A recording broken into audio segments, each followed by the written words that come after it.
Well, when I don't remember the exact day I started writing because I was probably about 3. I remember I drew a bunch of pictures of this dinosaur that wanted to grow hair, but he couldn't grow hair, and then he was sad. Uh, but then he started growing hair and he was happy. And then I dictated what I wanted the book to say to my parents. So I drawn all the pictures, stapled them together, and said, "Okay, on this page it says this. On this page it says this." So that was the start of my author journey. But I'd always loved the idea of stories. But around the age of 12, I decided, you know what, like I love reading, but I could never be an author. Authors don't make money. So I just kind of was like, that idea is not going to work. But then after I came home from my mission in Canada, I just started writing on the side. I started writing a play on the side. Actually, I'd started writing it when I was in high school because I was in theater. And so I was like, hey, let's write a play, see if we can put it on sometime. Never really got into it. I like plotted it out to some extent and put it on the back shelf, got busy with other things. After I got home from my mission, I picked it back up, restructured the plot a little bit because I was like, no, this is too happy an ending for the villains. That's not going to work. And I wrote out the play, and it's still kind of sitting on the shelf there. Like, it's finished. I've sent it to a couple of people to look it over, but I haven't quite figured out the publishing aspect of plays yet because it's a lot more complicated.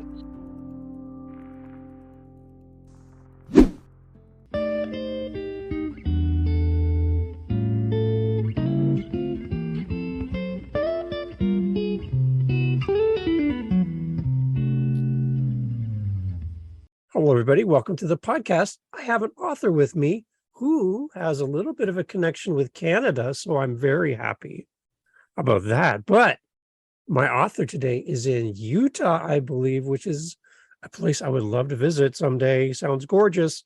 Rebecca is here with me. Rebecca, how are you? I'm doing well today. How are you doing? I'm great. Every time I talk to you, Rebecca, there's this big smile on your face. You're so happy and so full of joy. I'm so happy to have time with you today. You just seem like this nice person. And for those who can't see you right now, they're listening to you. Just the nicest person you're ever going to meet is right here with you today. So everybody, please just enjoy our conversation today with Rebecca. She's just so wonderful. So there you go. How's that? Is that good? That's great. Thank you so much. Okay I'm with happy that? to be here. You're such a happy person. I think everybody needs a little bit more happy in their life. You're a great example, Rebecca. I'm glad to have you here with us today. Tell us a little bit about, just confirm what I've already said. You have spent some time here in Canada. Yes. And you loved it so much you never wanted to come back, but you did go back. So tell everybody where in Canada you were. East Canada, West Canada, where were you? I was in Eastern Canada on the East Coast. So I spent 15 months in Nova Scotia and 3 months in Newfoundland. Okay. All right. So I just had an interview yesterday with an author in Newfoundland, and they have an accent in Newfoundland. Did you notice that? They do. So there's some words that you're like, what did they say? And they have their own culture, right? Right? Did you pick up on some of those words when you were there? I did. Yeah, I got screeched in. So did you kiss the fish? I did. No, you kissed the fish. Everyone listening are like, what is going on right now? You actually kissed a fish. Okay, so I've never kissed a fish before, so that's on my list. That's great. What else? What about the people that you met in Eastern Canada just made you happy? What about them? They're just so down to earth. They love talking with people, and like, even if they're not really like, I went there as a missionary, and even if they weren't really interested in talking to me about religion, they love to chat, and they were just so fun to talk to, and wanted to make sure you were like wanted to check up on you, say, hey, how are you doing? And they were just so kind. Nice. Okay, so that's amazing. So you went there for that period of time. That's great. You're always welcome back, by the way. Oh, We thank always like happy people, so you're always welcome. you. I speak for all of Canada. But now you've gone back to where you're from. Tell Mhm. people where you are in the world now. Yeah, so now I'm back in Utah, live um, near in the Provo area. Okay. So So tell me what you love about Utah, like the scenery, the weather. What is it? What do you love? I love the scenery here. I live 10 minutes from the mountains, can go up the canyon, go on nature walks, go visit waterfalls, uh, just go run around in the forest because that's what's in the mountains. And Okay, so if somebody's going to come to Utah for the first time, what would be one of the places you would send them? Where should they go? One of the most famous places is really close to the airport. It's Temple Square. So that's the headquarters of the church I belong to, the Church of Jesus Christ of Latter-day Saints, and Excellent. beautiful buildings. A lot to learn there. But another place I love, it's on the southern end of Utah, Zion National Park. Okay. Beautiful red rocks, lots of beautiful hikes, and most of it's in a canyon, so it gets pretty warm down there, but in the canyon it's not too bad. Beautiful. See? Okay, so you heard it here first. If you're going to go to Utah, you're going to get in touch with Rebecca. She's going to tell you where to go. She'll be your guide for like $2,000, or I don't know, I'm just making all this up. But Rebecca, that's really great. I definitely have Utah on my list. So if I ever have the chance to come, I'm going to send you a message and just say, hey, I'm in Utah, and get your experience and tell me where to go. So you will be my guide. How's that? Sounds You're okay great. with that? All right. Okay. All right. Because I just want a little bit of Rebecca's happiness in me. That's great. You are an author, and Yeah. you love author podcasts. So Yes. there's a podcast that you shared with me that you're interested in, that you like. I love promoting other podcasts, and I love getting recommendations from people about podcasts they enjoy. Tell me about the podcast or podcasts that you enjoy as far as a writer. Which ones are a good resource for you personally? The one I listen to pretty much on a daily basis is called Writing Excuses. Okay. So it's a podcast by writers for writers, um, and there's some pretty big names attached to it. It's Brandon Sanderson, Dan Wells, Mary Robinette Kowal, and Howard Taylor, and then they have all sorts of guests come on that are in the publishing industry. But they'll go through like different parts of writing, like, hey, today we're going to talk about the 7-point plot structure, or this month we're going through the element of adventure. Was the elemental genre of adventure was one I was listening to today. And they take all sorts of different parts of writing and talk about it. And I've found a lot of good advice that's helped me in my writing. So you and I are on a mission. I kind of brought you into this. You didn't really, this wasn't your suggestion, but you kind of were like, what? As a podcaster, I love connecting people wherever possible. So I'm on a mission for you. And I'm going to try to get you in connection with these great hosts on their podcast, either as a guest. Somehow you are going to be interacting with these people. So that's my goal. I'm working on it. Okay. Just so you know. Right. Just so you know, because I was listening to the podcast. It's amazing. So what I'm doing right now is I'm promoting their podcast. I'm asking them to reach out to you and make this connection. So we're going to be promoting them together right now, asking people to go check out this podcast because it sounds amazing. It'll be in the show notes as well. So we're going to try to make this happen, because I think you would be a great guest for them, because you have such, again, you're just full of joy, happiness, and you're an author on the journey. You'd be the perfect guest for them. Perfect guest. So I'm working on it. All right, cool. All right. Thanks. All right. Okay. So tell me about your author journey. When did you start writing, and what was like the thing that was like, you woke up that one day and you're like, I want to write a book? Well, when I started, I don't remember the exact day I started writing, because I was probably about 3. Okay. Oh, wow. Okay. I remember I drew a bunch of pictures of this dinosaur that wanted to grow hair, but he couldn't grow hair. And then he was sad. Uh, but then he started growing hair and he was happy.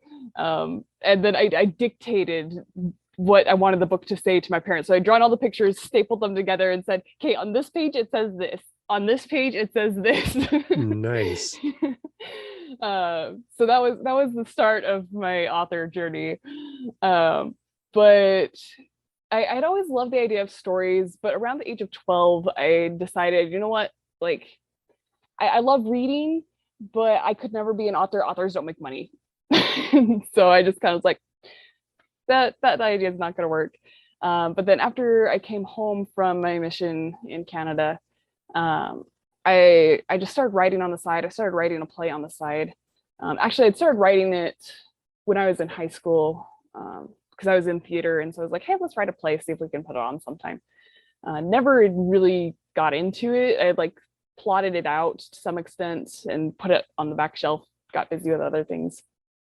After I got home from my mission, I picked it back up, restructured the plot a little bit because I was like, no, this is too happy an ending for the villains. That's not going to work. Yeah. And I wrote out the play, and it's still kind of sitting on the shelf there. Like, it's finished. I've sent it to a couple of people to look it over, but I haven't quite figured out the publishing aspect of plays yet because it's a lot more complicated. Yeah. But then I started getting into role-playing games like Pathfinder, Dungeons and Dragons, and started writing down our adventures from that. I had decided at that point that I wanted to get more into writing, start writing novels, but my writing really wasn't very good at the time. So I started writing down our adventures just to get some practice in to make my writing better, my narrative writing better. Even if it wasn't all my ideas, it was helping me express ideas in a narrative form. Mm-hmm. And one of them, I actually got permission from everybody. It's now published as a fan fiction. Still ongoing. We're still playing that campaign. But then after I'd been doing that for a while, I finally was like, hey, we're doing it. We're gonna write a novel. I felt like it was time to quit my job anyway. So I quit my job, dove into writing a novel, and 14 months later it was published. So what are some of the challenges of writing in a narrative sense? Like, why is that different than writing a play or writing a how-to book? Why is a narrative, how is that difficult? So writing a play, it's almost completely dialogue. Okay. So you're not having to express, oh, they were going and doing this, they were they like picked up the kettle and put it on the stove. Like, yeah. There's none of that. Like, you can infer something's going on by how they're talking, but like I the way I was writing a play is a lot more Shakespearean, where like your stage direction is like dies, exit. Yeah. Okay. All right. Yeah. That makes sense.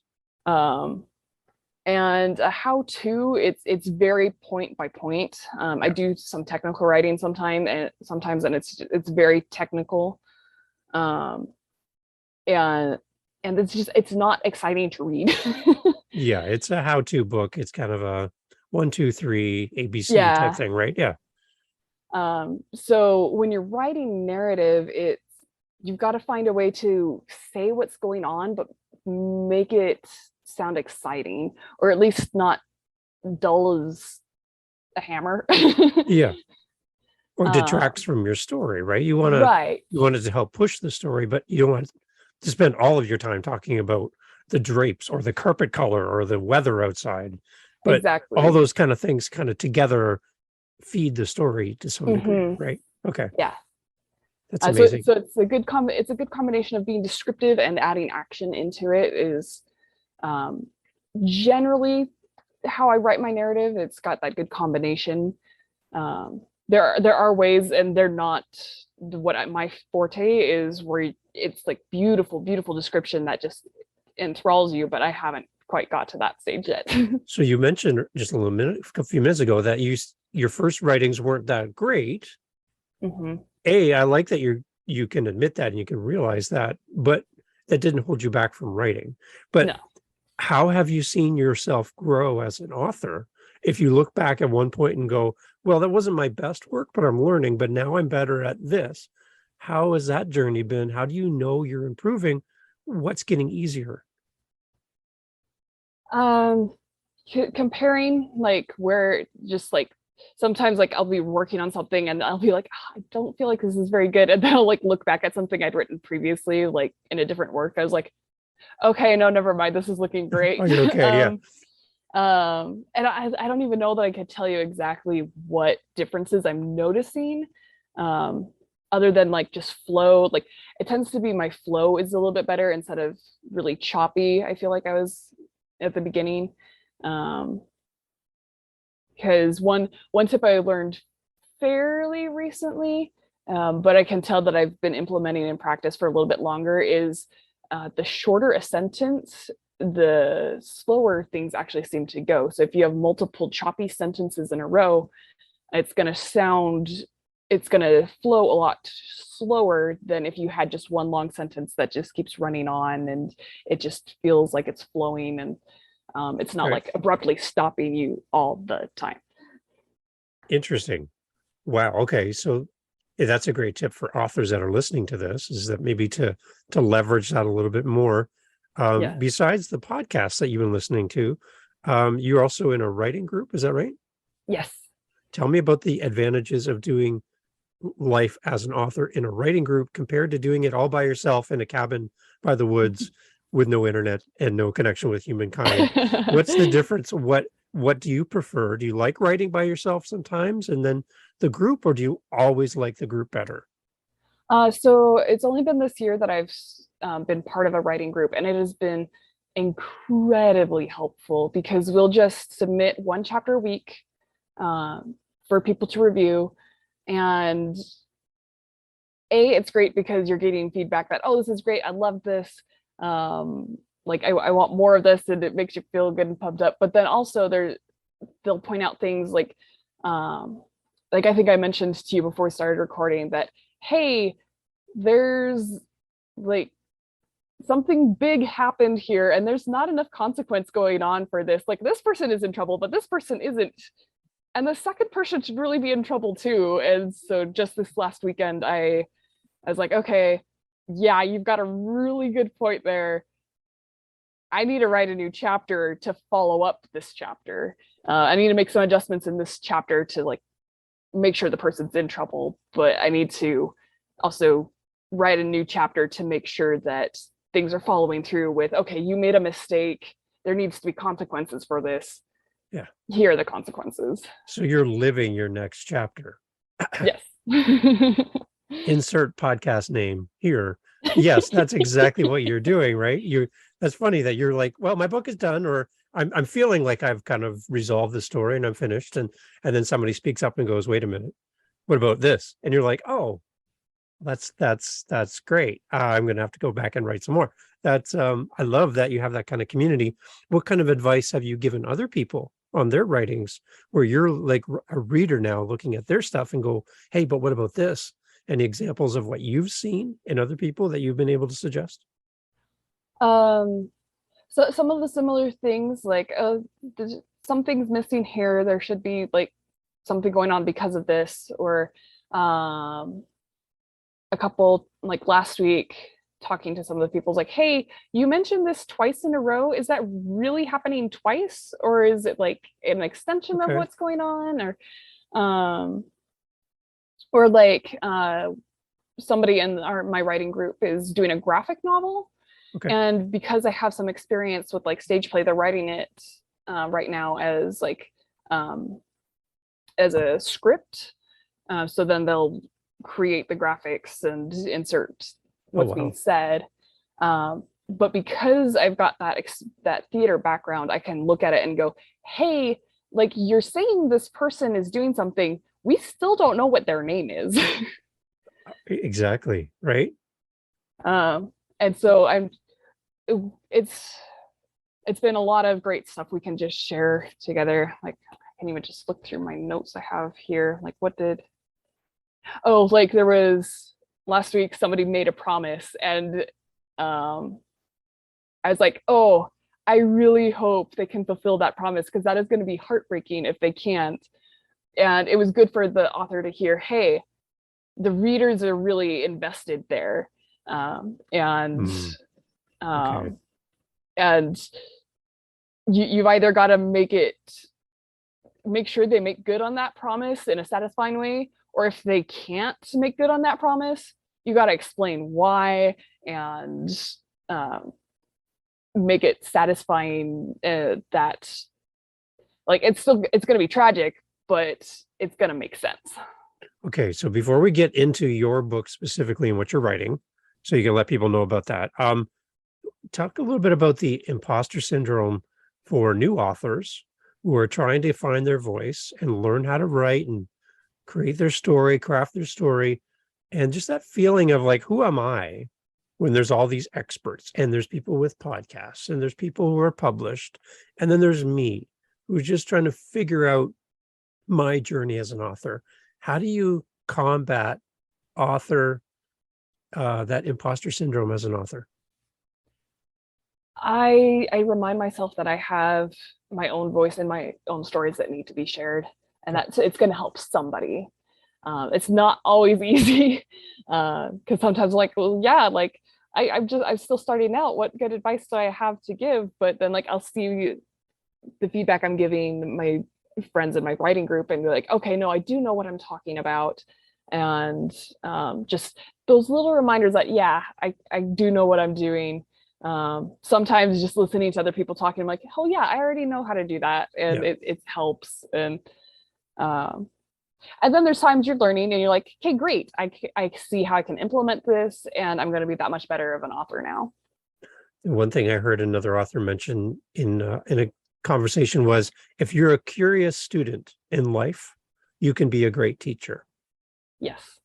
because you're actively learning, right? It's when you shut that curiosity off and then you just become disengaged from the process that you lose some effectiveness as a teacher, Mm-hmm. as a podcaster, as an author, as a creator.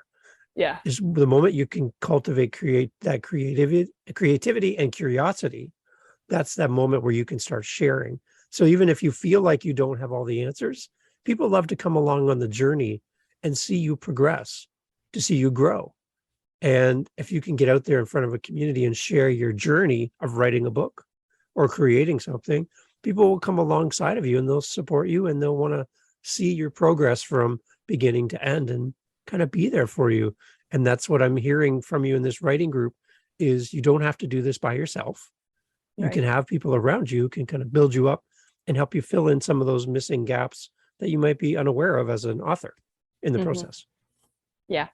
Yeah, it's great working with other people, because you can see not only like you have that opportunity to learn, but then you can also see, yeah, like I do know more than other people do sometimes. Like I can help others and they can help me, and we grow together. I feel like as an author, especially, like you are always learning, because you're always doing research on like, hey, how far can you see in the dark, and what does a light in the distance do to your night vision? And that was one thing I had to look up for my book. Um, or like, um, what happens if you get choked out? Like, how long are you passed out for? That was Yeah. people talk about authors looking up weird things. Those are the types of weird things I look up. Very interesting search history for you. Yeah, so you have to have facts in there too, right? You can't just make Yeah. stuff up. You got to know what you're talking about. Yeah, And there's a level that you can make stuff up, but you got to convince the audience you already know what you're talking about, so you got to do at least some research. yeah, yeah. Okay, so before we jump into the book, I'd like to throw this into, tell us people about your website, just so people can find you, and then we're going to start talking about the book. Yeah, so my website is rebeccaellette.com. That's RebeccaEllette.com. And on there, I've got links to purchase links for my novel. I've got links to my serial novel that's the D campaign that I'm part of. And then I also have links to all of my D&D supplements that I write. I've written around 20 modules and Wow. 5 magical item collections, or just collections to help DMs make their world more immersive. So I'm on your website as you're talking, and it's a great website, by the way, and everything is here that you're talking about is awesome. So definitely go there. We'll put, again, all the information will be in the show notes.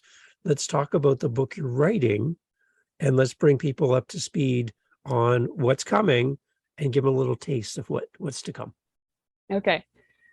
So the book I'm writing right now is the sequel to the one I have published. So the series is called the Gemtouched Memoirs. The first book is called Escape from Salmira. And in there, it's on an island that is tribal communities, but there's some, like, the island is not being able to provide as much food as it had been in the past. And people think it's got something to do with all of, like, there was a dragon war before, and there's dragon bones all over the island. And so they're pretty sure the dragons had something to do with it, with there not being enough food anymore. But as they're trying to find food, 2 hunters get stuck underground in an underground world. They're enslaved by a previously unknown civilization, and they have to figure out how to get out. But along the way, they find magic. So that's interesting. I think when we talked earlier, there's a story behind the dragon bones, which helps to spark your creative process. Can you tell a little bit about where the idea for dragon bones came from? Yeah, so I was on National Novel Writing Month's website, NaNoWriMo.org, and they have a course to help you plot your book. And one of the resources they had to help you spur ideas was a link to a website with a whole bunch of pictures of really weird things around the world. And one of them was a whale graveyard in Alaska, and it was just all these whale bones sticking up out of the ground. And I was like, that's kind of weird. What would happen if that were dragon bones? Like, how could I use that? So that's where I got part of the idea, the main idea for the setting on top of the island. And then there was another picture there of giant crystals in a cave in Mexico that was what spurred the idea for the setting underground. See, that as a reader, that's kind of interesting to hear where all of this came from, right? That where your inspiration lies. That's somebody told me a long time ago that you should live life like a sweater or a piece of clothing that attracts like lint and things, and it just sticks to you because you hear a story, you see something, you see a photo, you go to Canada and whatever. And all those experiences you have in life, let them stick to you because you never know when you're going to need them later.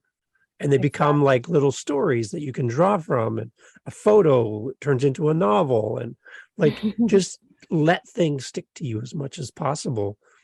It's a great visual of this sweater with all this stuff on it, right? These are all this stuff is stories and things that mean something to me that I can pull from later. And I always thought that was a very good visual of how we should live life in any kind of creative space. Is just let stuff stick to you. Yeah. And I'm like, that's really neat. I like that. So I love that you're illustrating that just by a couple photos you saw online, and how you can bring that into your world. That's exactly it right there. I love it. Yeah. Beautiful. It's amazing. Okay. So how many books are there in the series or going to be in the series? There will be 5 books in the series. 5. So Okay. I am finishing up the 3rd draft of book 2. So it'll be going out to beta readers probably next week. So they can give me feedback on as a reader perspective, not necessarily as a author, professional industry. Okay. Not from that aspect, but from a reader aspect, like, hey, I like this, or hey, this didn't make sense to me. Or so I've reached out to people who read fantasy type books and are going to have them read it and give me their feedback. Okay, so I have 2 questions. A, how did you find your writers group? Like, how do you just go on to Google or something and search how to find a writers group? Like, how do you do that? And number two, you talked about beta readers. Again, first time I've heard any author on my podcast talk about beta readers. Congratulations for that. How do you find a beta reader? So a writers group and a beta reader. What do I do as an author? How do I do this? So with my writing group, I was taking a class at the local university, Brigham Young University. Okay. And it was a creative writing class, and the professor, it's actually Brandon Sanderson, who's part of the Writing Excuses There you go. podcast. He had everybody at the end of class, is like, hey, we're going to cut class 10 minutes early. Everybody go out to the lobby, and like, if you're just kind of so-so, like, go to this side of the lobby. If you're like really into it, go to this side of the lobby, and find people who write in your same genre, and find times that'll work for you, make a writers group. And so that's what we did. Wow. Okay. So you just kind of built your own group then through class. Yeah. Awesome. Okay. But I know there's lots of different ways. Like, I've had friends also post on Facebook like, hey, I want to start a writers group, like, who's interested? And okay. I just never got into it. I was kind of nervous about it. I was like, I don't want to show people my work. But then it was like class, like, you're gonna do this. I'm like, okay, let's do it. And it's been so good. Okay, so it's definitely beneficial. So then how do you find a beta group to read your book? That's really interesting. So there's a number of different ways. I've used my family, because a number of people in my family love to read fantasy as well. So Good. I've used them. Family isn't generally the best people to use, because they tend to be like, oh, this was great. Like, my family tends to be analytical, so I knew I could use them and could trust that they would give me honest feedback. But I've also used friends who reads fantasy. This time around, I posted in a group that I'm part of that is a sword fighting group, and I know reads fantasy, and I was like, hey, this isn't totally sword fighting related, but I'm writing this book. I need people to read it and give me feedback on it. And I had several people reach out and say, hey, I'm interested in doing that. Okay, so that's amazing. Perfect. So what do you do now to promote your books? How do you get out in front of people and find an audience? What are your suggestions for authors who might be listening to this? It's one of the things I'm still working on. One of the things that has been suggested to me and I'm working on right now is through TikTok. Oh, wow. Okay. They have a hashtag called Book Talk, which is one of the main ways I've heard that people are breaking in right now. And so I'm working on getting in there. I'm still trying to break in myself. So I'm still learning the ropes a little bit. Being on podcasts is one of the ways I'm trying to get out there. You can do advertising on Amazon. I haven't heard that works fantastically, but I also know that if you don't advertise on Amazon, you're not going to show up as suggested reading. So it's a weird kind of market. I've tried doing Facebook ads, and that didn't really get me anywhere. So it's going to be a lot of word of mouth and getting people to say, hey, I read this book, but I just haven't gotten quite good at that yet. Okay, so we have to follow each other on TikTok, because Living the Next Chapter, we're on TikTok, and we'll be promoting you on TikTok for the podcast. Oh, cool. So there you go. So that kind of works. So we're going to have to follow each other and be TikTok besties. We can do that. So yeah, it's amazing. TikTok is really good for creators. They're really promoting creators, and it doesn't have the same kind of computer stuff in the background that other apps have. They really do want to promote creators. So if you can go show up and build an audience, I think just giving, and the other part of it is just to find your audience. And once you find your audience, then just to be a contributor to the community, right, instead of coming in to sell, hey, I wrote a book, everybody buy my book, but come in and be like, get in part of the conversation, interact with everybody. And then they're just naturally curious about who you are and what you do. And then that opens the door, and you're like, well, yeah, I've been in this community for X number of years, and I've contributed and give. And now you're interested, and now I might be able to sell a book maybe. And then they're like, that's more natural. And I think that's probably the best way in talking to other authors, that they've kind of built that community. Yeah, you want to build a connection before you start pushing your product. Yeah. But you do need to promote it. You do need to get out there, and I'm glad to see you doing that. Exactly. Any last thoughts? You mentioned the website. Let's mention it again. And as far as how people can connect with you, and any last thoughts for a new author out there as well, what would you tell them today? Yeah, so to new authors, just keep going at it. It takes a little bit of practice. I've heard somebody say that it takes 1 million words before you get good at it. I'm not quite there. I'm almost there. But I've also just been immersed in literature my whole life. But yeah, just keep writing. Like, even if you don't feel it's good, keep writing. You will get better. Yeah. Great. And then how do people connect with you again? What's the best way? So you can find me on my website, RebeccaAllett.com. I also have a Facebook page, Rebecca Allett Fincher. Okay, beautiful. And we can connect there. And soon my TikTok will be running. It'll be Lady Rebecca Elf. There you go. Awesome. And we'll definitely going to have to connect with each other. I really love it. And when the next books are done and ready to go, I'd love to have you back again. Like, again, you're just so happy and smiley all the time. It'd be like, yeah, no, you got to come back and talk again for sure. Oh, that would be cool. That'd be cool. Always interested in an author's journey. And when you find an author that's so nice, you have to have them back again. So thank you so much for having time for us today. Oh, thank you for having me on your podcast. Awesome. All right. We'll talk soon. Okay. All right. Sounds good. Cheers.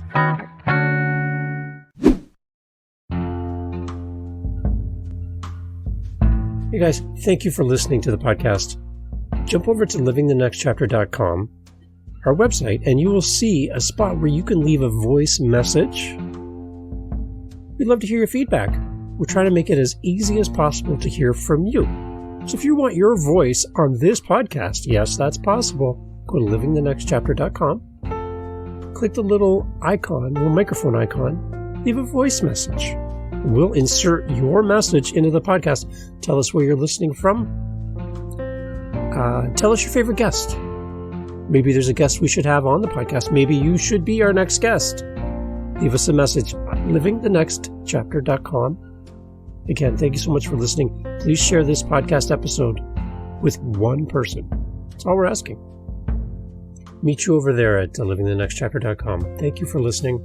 Thank you for sharing. Love to hear from you. Till the next episode. It's coming up right away. Be sure you hit that subscribe button. Thank you for being part of Living the Next Chapter. Thank you for supporting our guests. Have a great day.